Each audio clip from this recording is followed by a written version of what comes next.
It was here that the next great empire emerged in the Indus Valley, with consequences which would last for 1,000 years.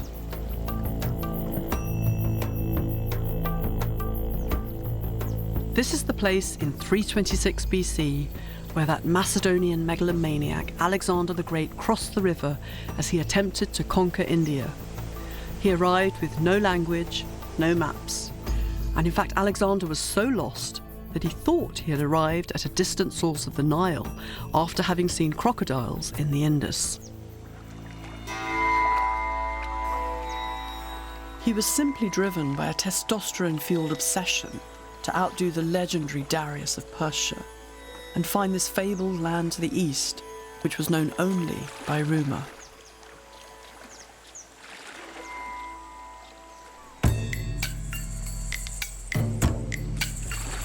One of his historians, Arrian, wrote, "When Alexander arrived at the river Indus, he found gifts of silver, gold and elephants from Taxiles the Indian, and that prince sent word he would surrender to him Taxila, the largest city near the river Indus."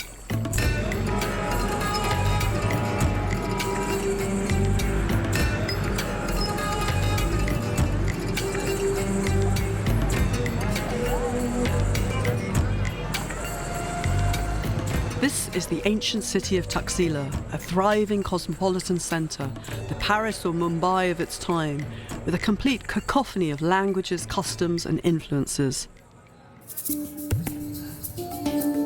Trusting no one, Alexander marched into Taxila, ready for battle. But the governor welcomed him with a tribute of silver. Bribery will get you everywhere, and Alexander had made his first ally near the Indus.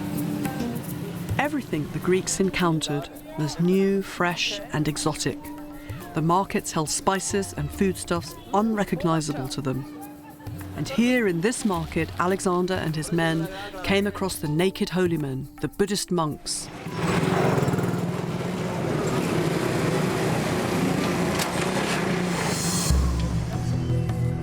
Nearby, the Greeks and their new allies rebuilt the ancient city of Taxila.